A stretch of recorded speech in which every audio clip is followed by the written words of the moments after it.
collaboration with the Cyprus Mail. This is the Cyprus News Digest with Rosie Charalambous.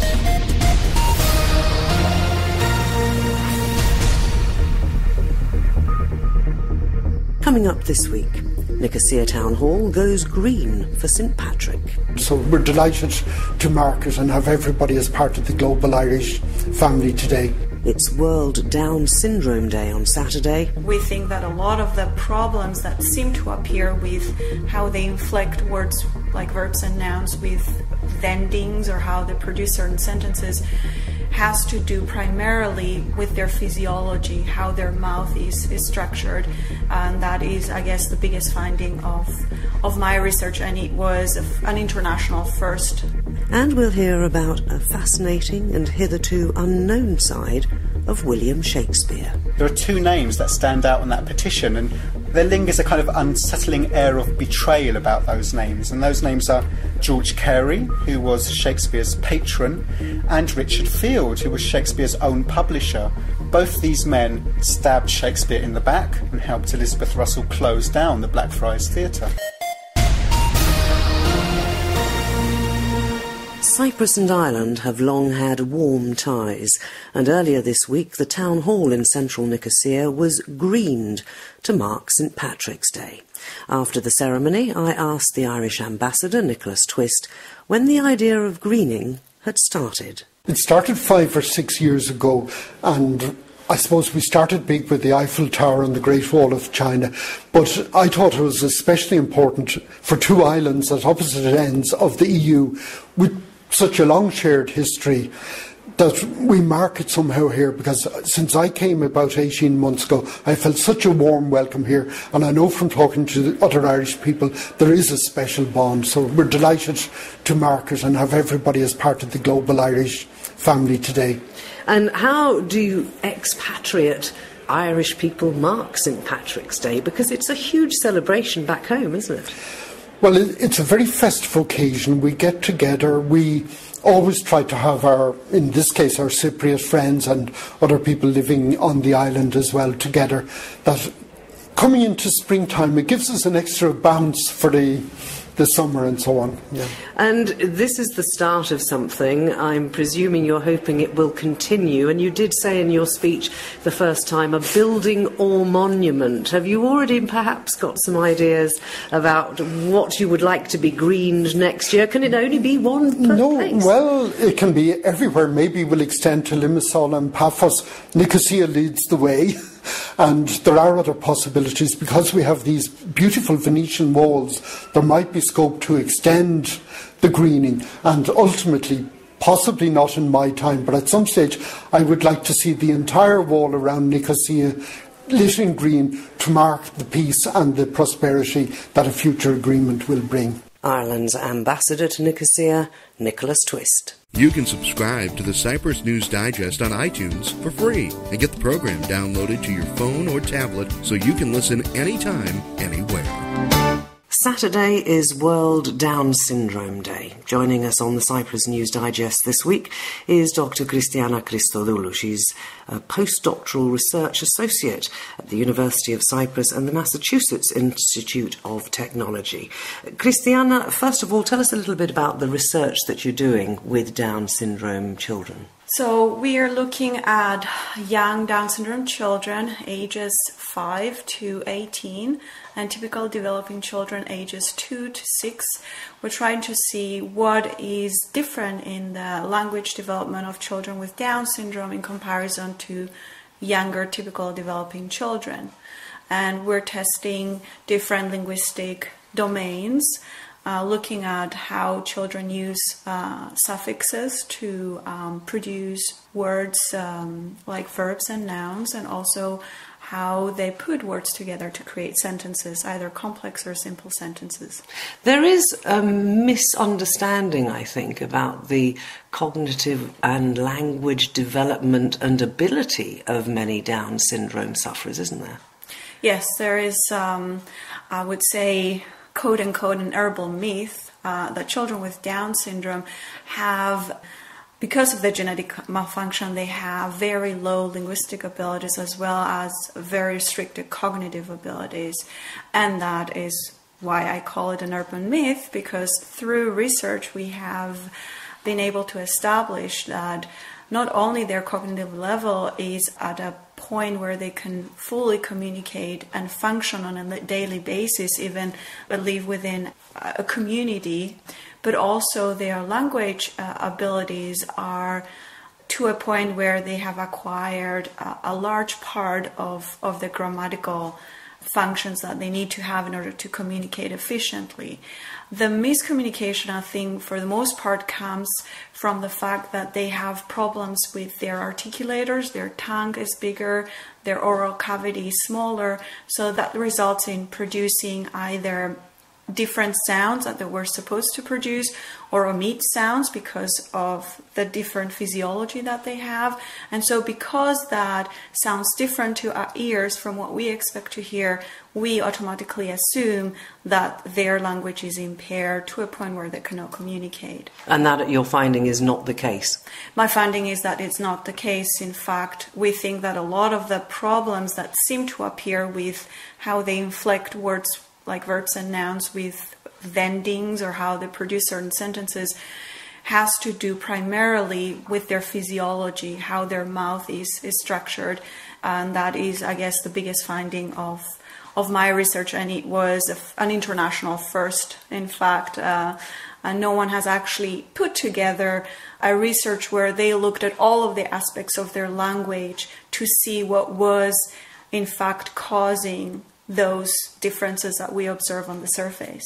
And presumably you're hoping that if people can understand that this is a physiological problem rather than anything to do with mental ability, it will change people's perception of Down syndrome sufferers.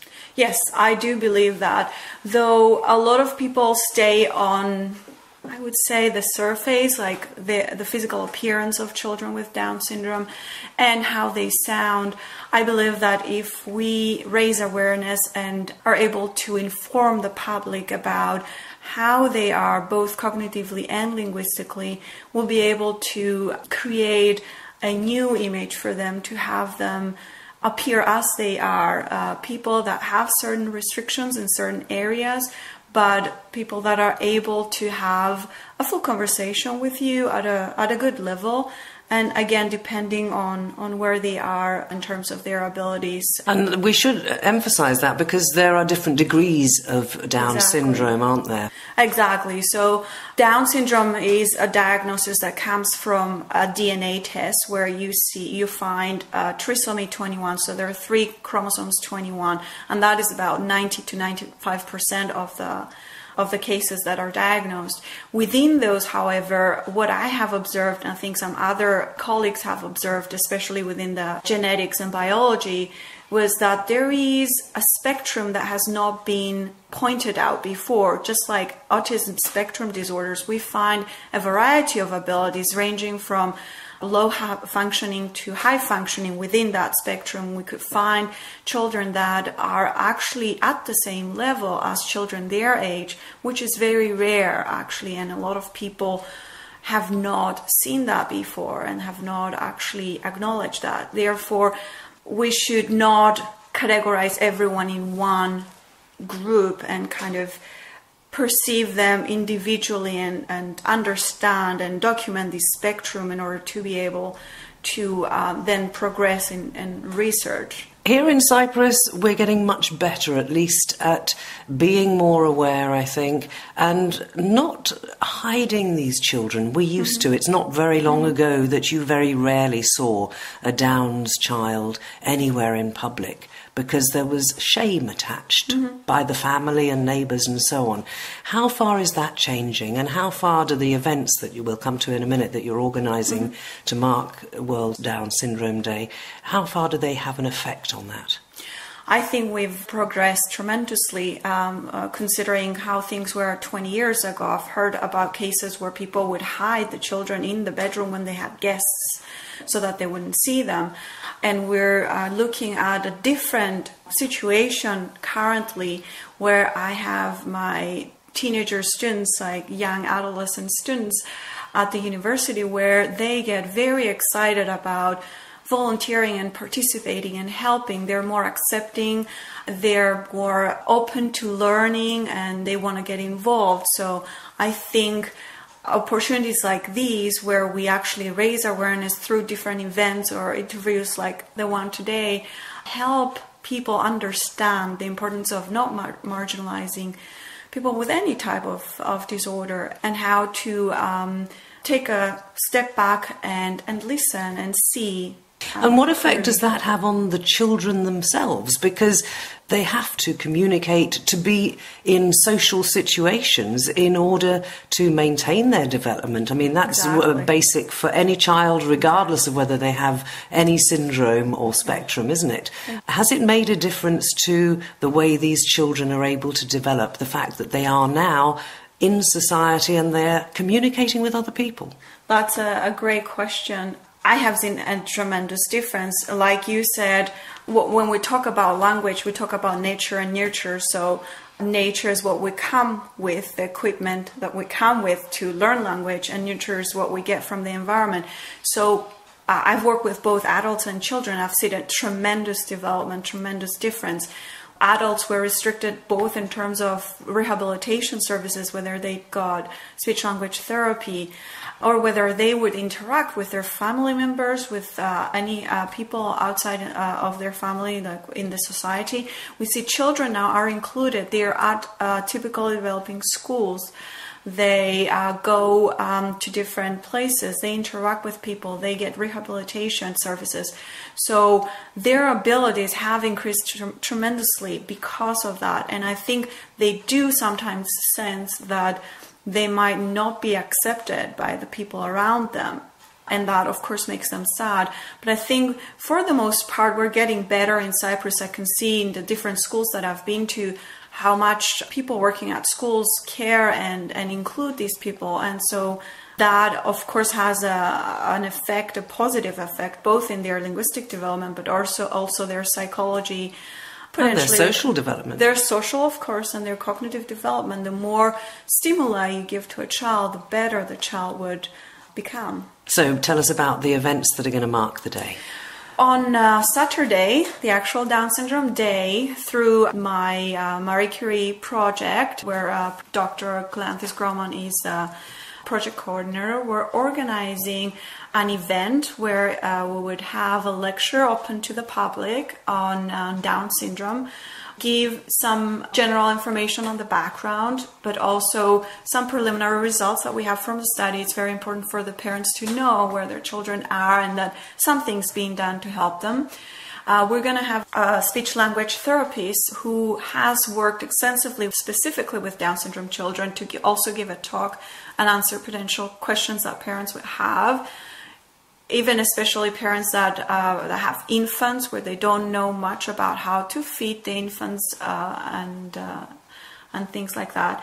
And we'll also have an event for the children. So we want to include the children. We want to have them interact with each other and, of course, other children as well. So we'll have little sessions where they could create, since we're having Easter coming up, create candles for the church, painting, we'll have face painting, we'll have viewing of a movie and a short reception afterwards, so they kind of feel like they're in an included environment where and these are open to the public, so where can they find out dates and times, and is there a Facebook page? Yes, so everything's posted on the Facebook page. We have a Facebook group called Down Syndrome in Cyprus, so the announcement is posted there. They can go there and they have all the information. It's Saturday at 2:30 at the University of Cyprus, the old campus, and they'll have information on which rooms the events are taking place. And I presume you'd like a lot of people who maybe are not even in any way connected with Down's families to go there and be part of it. Yes, it's always nice to have people who are interested in learning and spreading the word and kind of also in their way raising awareness for Down syndrome. Dr. Christiana Christodoulou, postdoctoral research associate at the University of Cyprus and the Massachusetts Institute of Technology. Many thanks for joining me. Thank you so much. It was a pleasure. In collaboration with the Cyprus Mail, this is the Cyprus News Digest with Rosie Charalambous. the biggest achievement of Crime Stoppers has been the ability of the public to be able to give information about crime anonymously. There's no way I could have kept prostituting without the drugs. There's no way I could have had my body used like a public toilet, because that's actually what prostitution is. And then the fourth series I started 3 days after I'd won the Oscar, so the whole of the Monarch of the Glen experience was all interplatted with the Gosford Park Oscar experience. I was working with Ronnie James Dio, and David was going to reform Whitesnake in 2003. Cyprus was chosen because Cyprus is a stable, peaceful and secure place. We have to really look closely. What are we doing with children? What are we doing with adolescents? And what are we doing with adults that can help them move into a more literate situation? The ones that I'm proudest of are the ones that were true discoveries, where we found something we didn't know existed.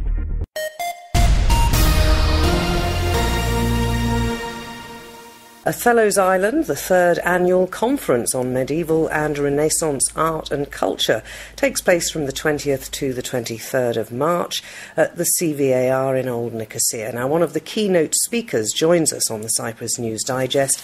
He is Chris Lautaris, who's written a book that he'll be speaking about. It's called Shakespeare and the Countess, the battle that gave birth to the globe. Chris, fascinating story in your book, and a side of Shakespeare that I don't think most people really know about. So do first outline what you're going to be talking about and how you came to write the book. My book is about a relatively unknown woman called Elizabeth Russell. And she was quite formidable, a real Renaissance firecracker. She nearly destroyed Shakespeare's career by blocking the opening of a brand new theatre he was about to occupy in 1596.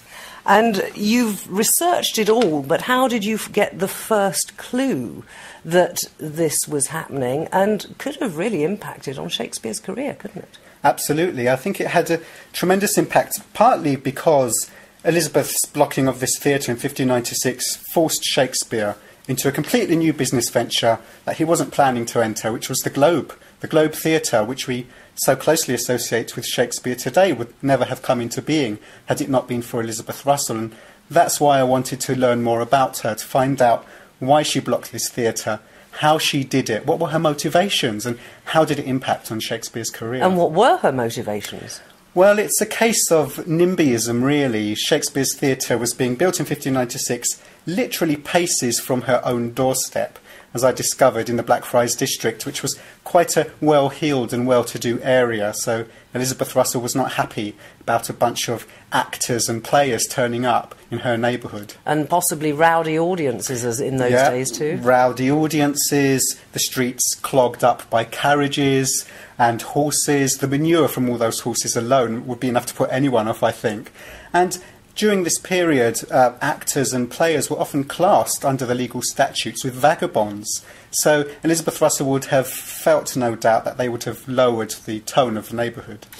But she must have had influence to be able to do this. She was indeed one of the most well-connected women in England. Her brother-in-law was the Queen's Lord Treasurer, and he had a place on the Queen's Privy Council, which was the group of men who advised the Queen on matters of domestic and foreign policy. But the Queen herself was a Shakespeare supporter, was she not? She was a great arts patron. She was indeed, but she could be pressured.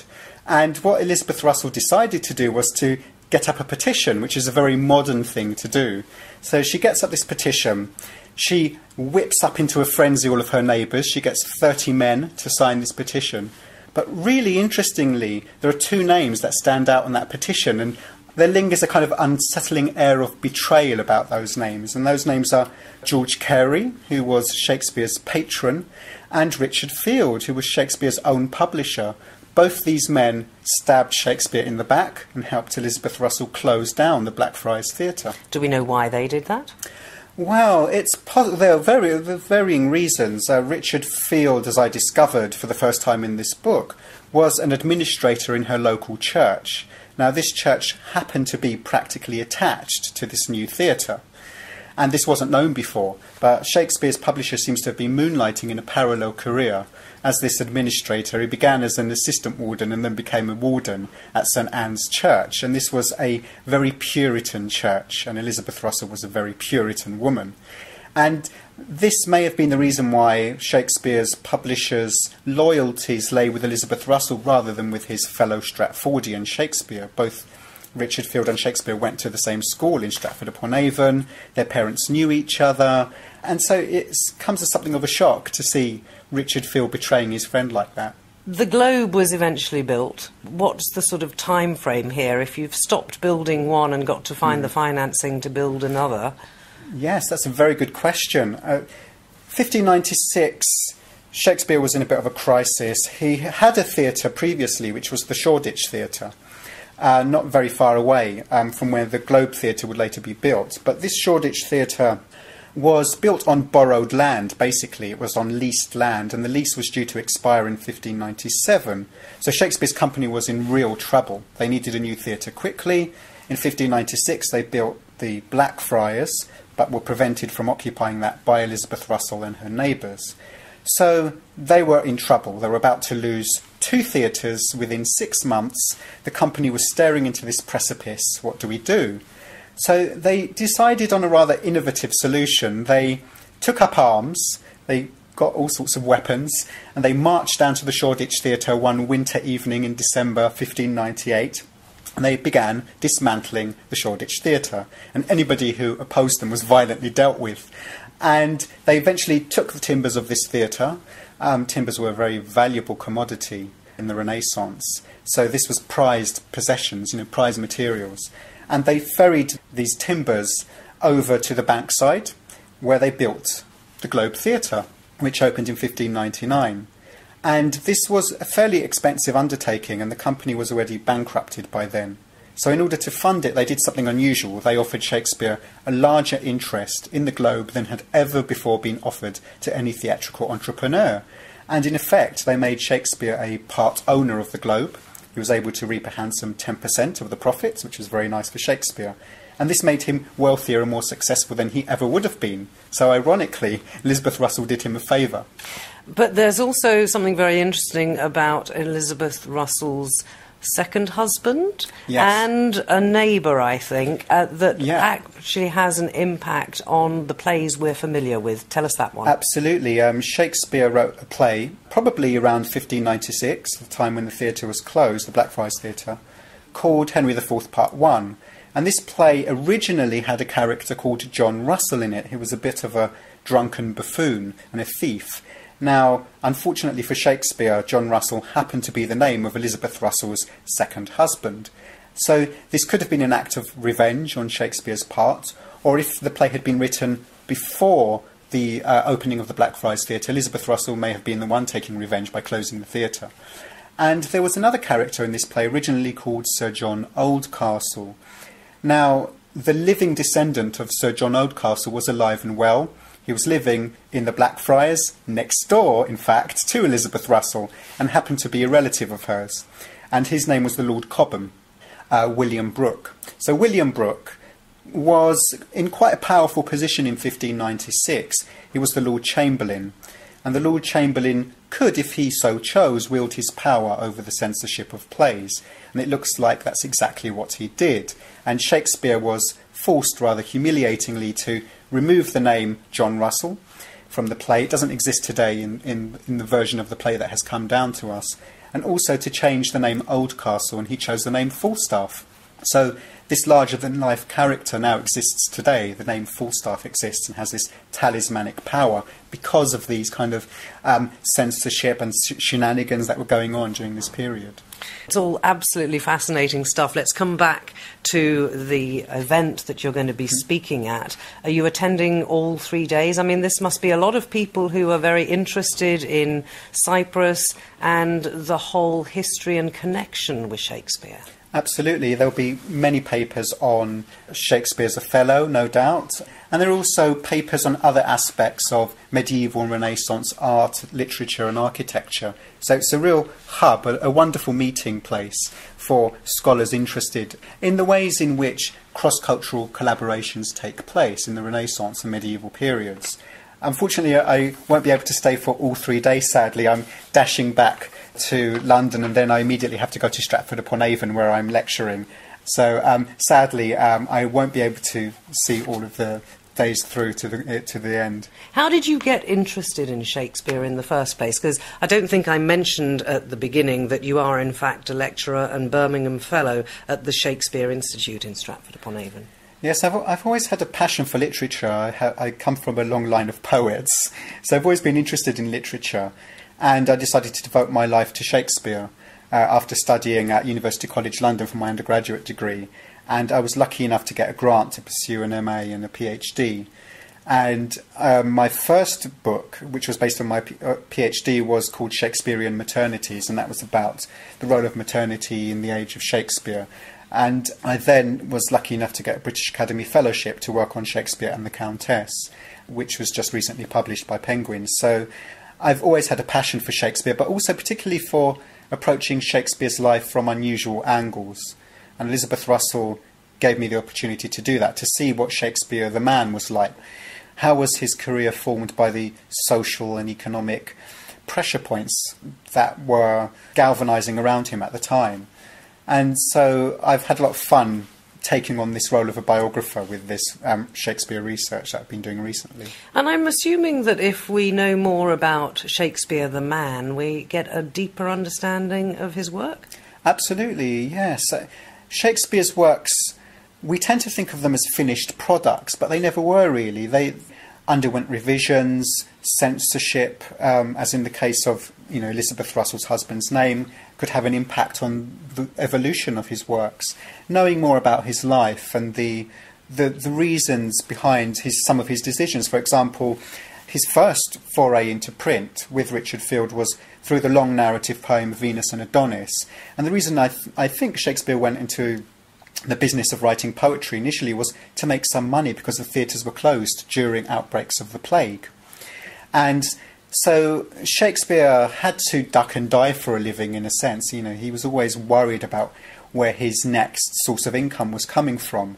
So he had to respond quickly to these social and economic pressures, to outbreaks of the plague, to the Privy Council, who were often involved in closing theatres, as in the case of Elizabeth Russell's petition. It was the Privy Council who obeyed her command and closed down the Blackfriars Theatre. So the more we know about the man, the more we can understand his works, I believe. And those works will definitely be on the menu, as it were, at the CVAR between the 20th and the 23rd of March. Othello's Island, the third annual conference on medieval and Renaissance art and culture. And if you'd like to get Chris's book, well, you tell us where it's available. It's available on Amazon, and you can order it from most good bookshops. It's published by Penguin, also available on their website, and it's called Shakespeare and the Countess, The Battle That Gave Birth to the Globe. That's Dr. Chris Laudaris, lecturer and Birmingham Fellow at the Shakespeare Institute.